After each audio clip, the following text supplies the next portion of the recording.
Please, last but not least, please welcome our final keynote speaker, Dr. Viana Hassan, CEO and founder of ET Academy, Malta. Dr. Hassan is actively involved in academic and research work in tourism and cultural management in Lebanon and Malta. She is the founder and CEO of European Tourism and Events Training Academy. She got a Ph.D. in Tourism Management and Cultural from St. Joseph University, Beirut. Her thesis was entitled Medical Tourism in Lebanon.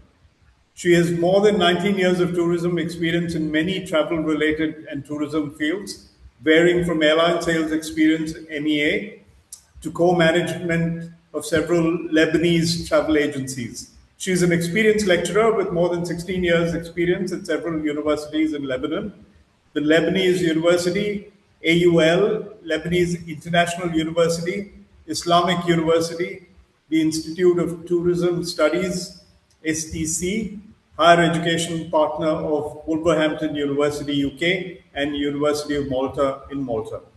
GBS Malta, Scholar School System UK, with a demonstrated history of working in the higher education industry, skilled in tourism management, customer service, branding, event management, and airline business management, as well as niche tourism, business operations management, customer acquisition, and medical tourism. Dr. Vianna has participated in international conferences, which include Expo Dubai 2020, the 7th Medical Tourism World Summit, including Athens, Paris, Vienna, Dubai, Valencia, India, Turkey, etc. Welcome, Dr. Vianna. The time is yours. Okay, thank you very much. Good morning. Here is still 6 a.m. in the morning. So thank you for the presentation, Mr. Santip, and thank you for the invitation. So I'm gonna share my screen. I don't know if you will share it from your side or from my side. Sorry. Okay, I think you shared from your side, right? Yes, Dr. Vianna. Okay.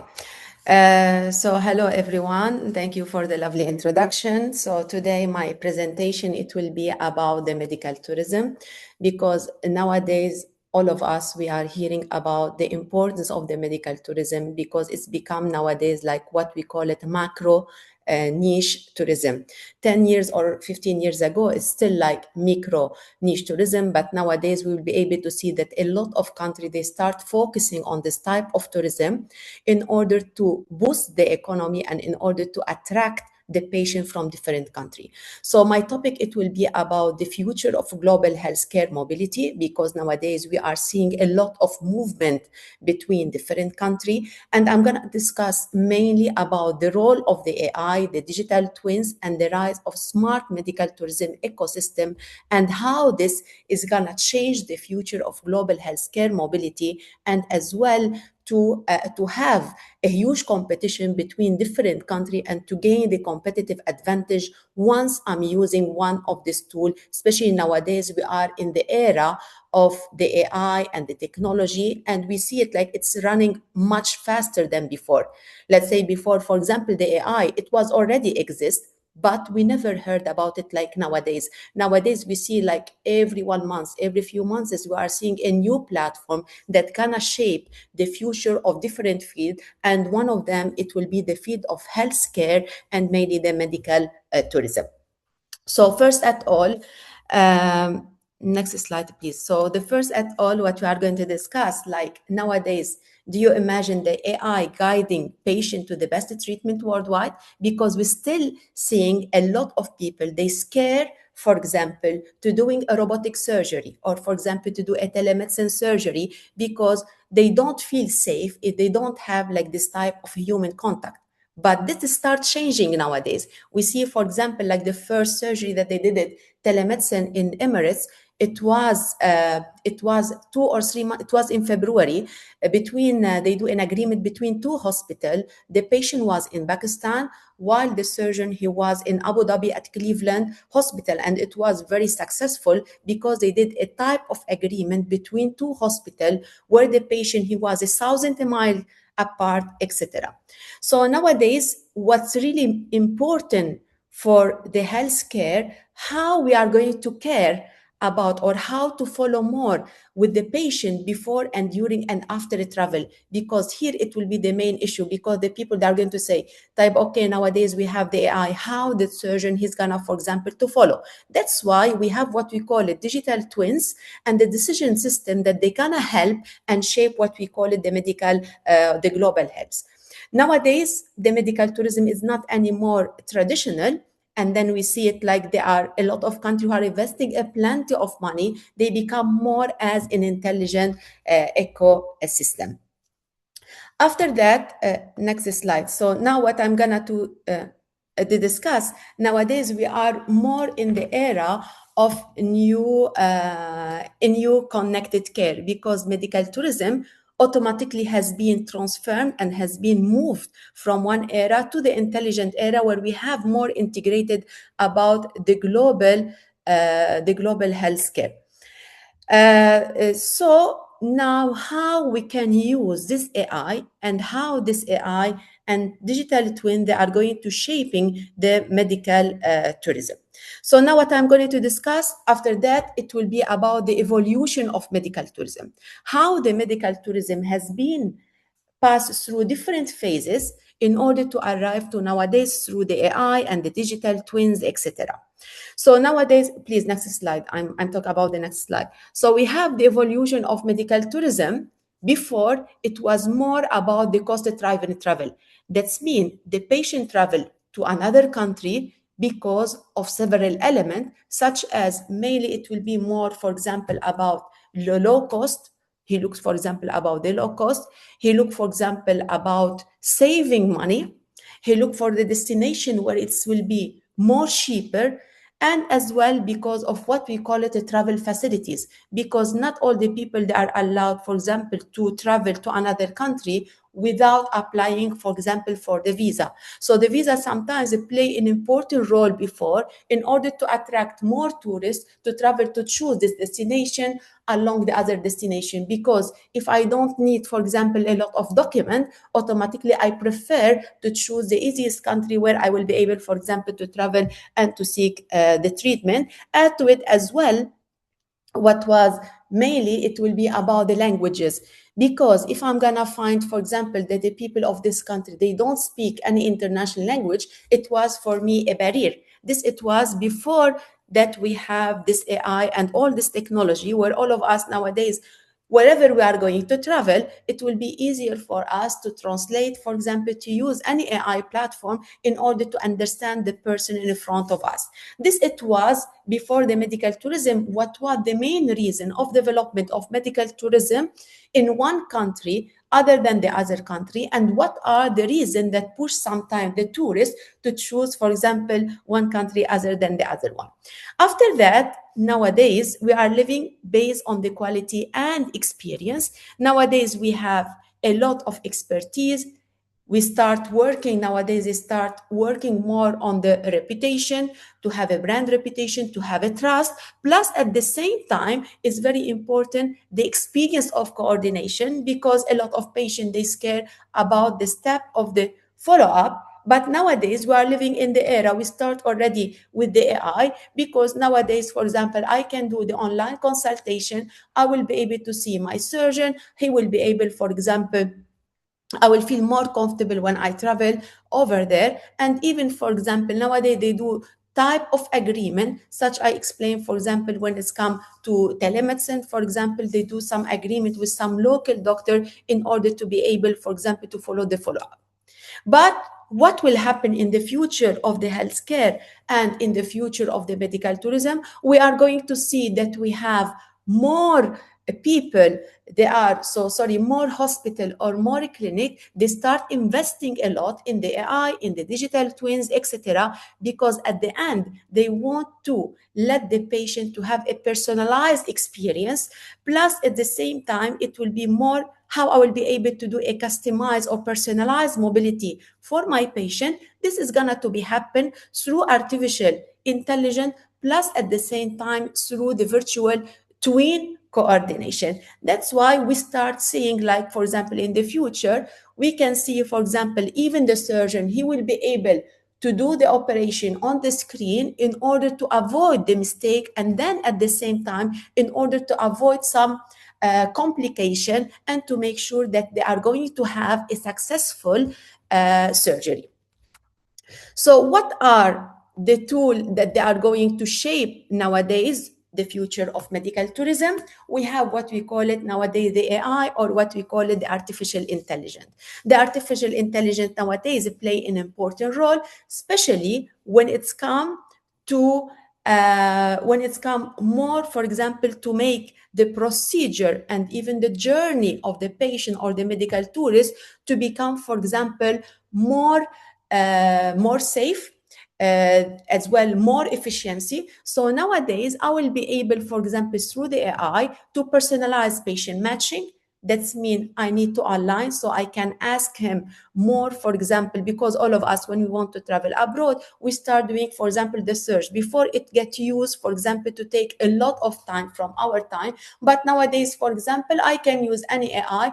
I can put, for example, what is my budget, which clinic, etc. And like that, the procedure, it will be less. As well, it will be the main aim of it as well, the future of medical tourism through the AI, the recovery time, it will be less. That's mean instead of doing the surgery take, for example, 5 hours, and the recovery time, it will take, for example, let's say 1 week or 2 weeks. Nowadays, it's become much easier through, for example, the robotic surgery. The robotic surgery, for example, the surgery, instead of taking, for example, let's say 5 hours, it can take 1 hour, and the recovery time, it will be less. Plus, add to it, the infection, it will be less, because a patient, he will be in the room while the doctor or the surgeon, he's going to operate in a separate room. Plus, at the same time, nowadays, the AI is going to facilitate more the communication and to support as well before and during and after travel. Because when it's come to the communication, once you are going to communicate, you are going to feel, if you are going to feel comfortable, you are going to go for it. If you don't feel comfortable sometimes and you feel like you are struggling in the communication, etc. So nowadays we'll be able to see that the AI become the brain of the future of medical tourism. After this one, after the brain of the future, I'm gonna to discuss about the digital twins. So what the meaning of the digital twins? I'm gonna explain it to you in a very simple way. So nowadays, when it's come to the healthcare, the digital twins was gonna to be one, or what we call it, virtual healthcare ecosystem. This is gonna to help more the physician, or for example the doctors, in order to map it out. Imagine, for example, you are living in X country and you want to travel to another country. Before I travel over there, in order to facilitate it, I can send, for example, all the X-ray, for example, all the document, all the blast that I did it, and then the surgeon over there, he's gonna put it on the platform, and like that he's gonna to do like a virtual operation in order to make sure, for example, to avoid the complication. So let's say, for example, I'm traveling to do a knee replacement, and once I'm gonna to travel to do a knee replacement, and I need, for example, to travel, I don't know, maybe 20 hours to Thailand to do, for example, the knee replacement, and or for example to India to do cardiology. In that case, once I going to ask me to send him, for example, all the document, all the tests that I did it, he's gonna to put it over there, and like that, he's gonna to do like a virtual operation. What it will be the best to do it? What is the best size, for example? How long it will take the surgery, etc. All this information is gonna to help, and like that is gonna to help the surgeon. Plus, at the same time, it will be, for example, as well helpful at the same time for the patient, especially, for example, how long he can stay, for example, let's say under the surgery, for example. So here is gonna to help more the hospital to protect, for example, about and to prevent any problem is gonna to happen before they occur. At the same time, this one, through the digital twins and the virtual healthcare ecosystem, this is gonna to help to maximize the medical device and surgeon dispatch about the schedule globally. So this, it will be more about what we call it, about this one, the digital twins. When it's come to smart decision, this as well is gonna to help the surgeon plus at the same time the what we call the patient. Let's say, for example, I am a doctor and I want to write, for example, any prescription, for example, for my patient. Automatically in that case, what I'm gonna do, I'm gonna, for example, put the medicine or the medication, etc. And based through the AI and through the smart decision, before I take any decision, I will be able to see if the patient is allergic, for example, to any, based on his history, if he has any allergy of any medicine, and like that is gonna to give me a warning. That means I need to stop to give him, for example, that medication, and then I switch, for example, to another one. So here it will be like more about that the next generation system, this it will be more, is gonna to help more when it's come, for example, to the healthcare and even about the operation data. This is gonna to help more about more to give a real-time clinic update, as well to secure the travel booking, as well at the same time to comprehensive or to have a good understanding about the pre-treatment. As well, when it's come to multi-partner action, this is gonna to transfer more about the multi-partner data, and then the hospital, they will be able, like I mentioned, to protect about the resource management, and as well, they are going to have more as a clear objective and the market intelligence. So at the same time, it's gonna to help them more about how to monitor regularity and sanitary standard, because nowadays we don't have any international regulation where it's gonna, for example, to protect or to have a law that they are going to protect as well the patient. After the smart decision, this mainly what it will be, we are going to discuss what are the ecosystem stakeholder metrics. So here, when I'm talking about the stakeholder, we have several stakeholders when it's come, for example, to medical tourism. We have more, what are the stakeholders? We have the patient, we have the provider, that's mean what we call the medical tourism facilitator sometimes, which is gonna to be include as well the hospitality, the aviation, the local transit, transportation, plus sometimes we have some of them, it's not mentioning here, it will be more about the insurance, because the insurance sometimes they don't cover, for example, all the type of the treatment. So nowadays we have a plenty of insurance who cover some type of the treatment. Let's say, for example, in some country, they have, for example, the insurance, they cover the dentistry, while before it got used, for example, to cover this type of the treatment. And then we have the government. This, it will be more the function in the ecosystem. This, it will be more about the cross-border approval. Maybe, for example, I'm not going to approve, for example, the person to travel abroad. And what are the smart technology advantage for each one? Like when it's come to the patient, this I'm gonna to help me more to predict about the health inside, the gain dynamic, the resource map of the care treatment in order to avoid any mistake. When it's come to the medical tourism facilitator, this is gonna to help them more, for example, to minimize the layover and the stress and to find, for example, the right hospital. When it's come to the technology, this it will be more about to claim the tracking and secure data, because nowadays the main issue after the surgery, some hospitals they start giving, for example, like a smartwatch or any tracking to the patient when they arrive to their homeland. Automatically, if they take, for example, any medicine and they will appear any failure or any complication, automatically it's gonna to give a warning to the surgeon who operate in another country, and he called, for example, the patient to ask him, for example, stop taking this medication, and he give him another one. So like that, you feel through the AI and the technology, the patient, they are going to feel more safer.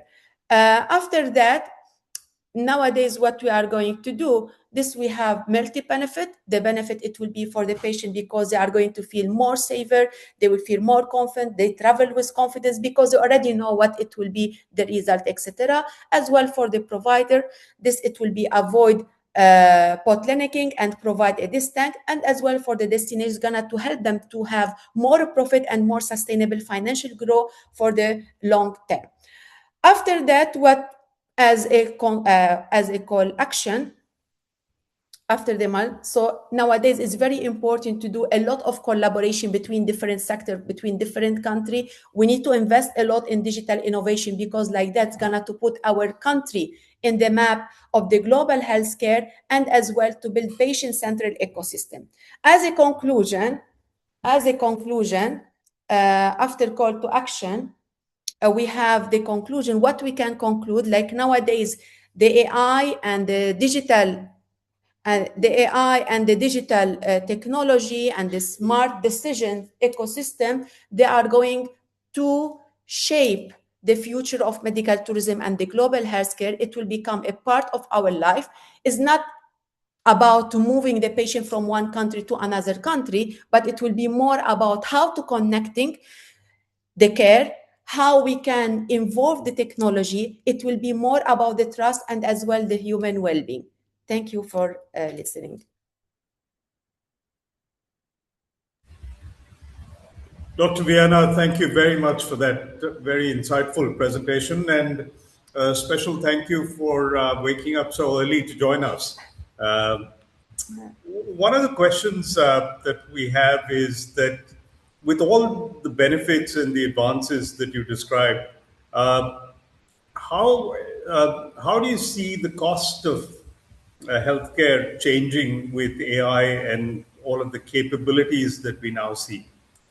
Uh, uh, Sorry, just give me a second.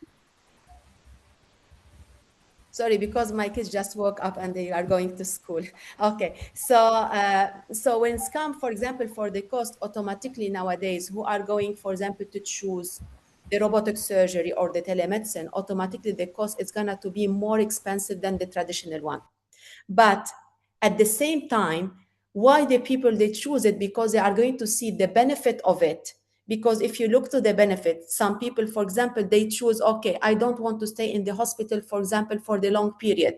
I want to stay and then I go back home. So here, and even, for example, they will feel more safer, especially, for example, like nowadays, when they give them, let's say, for example, some track, in case, for example, giving the warning. So they feel like you are more safe, especially if the hospital, they don't do in the traditional one, like a type of agreement with the local doctor in order to follow them. So automatically the people nowadays, they opt, for example, to choose, for example, the robotic surgery.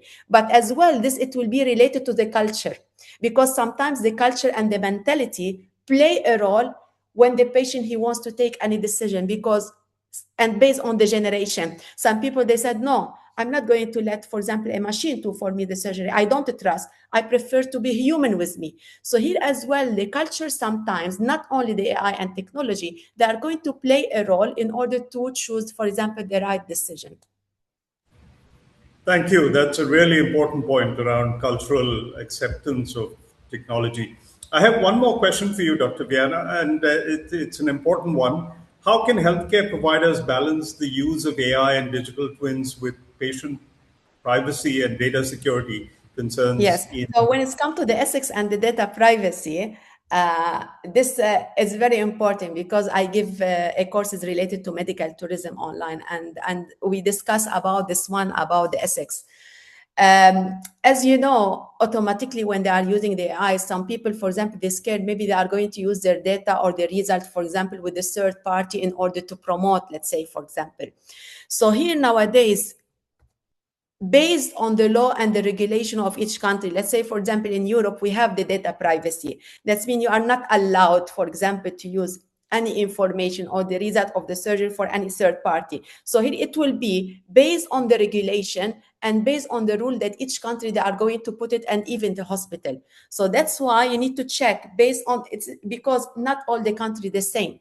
So here when I'm using, for example, the AI, like for example, now we use a lot of platform. Okay, like what happened, for example, with ChatGPT. A lot of people, they stop using it because all the data, it will be saved and they're going to use it with the other party. And because of that, you see, for example, sometimes they move to the cloud because they have more privacy. So here it will be the responsibility of the hospital to choose the right tool in order to make sure that the patient, they have the privacy and the data they are not going to share with the other party. Thank you. That was very helpful and very insightful, and we appreciate your time, Thank you. Dr. Vianna. Thank you. Thank you once again.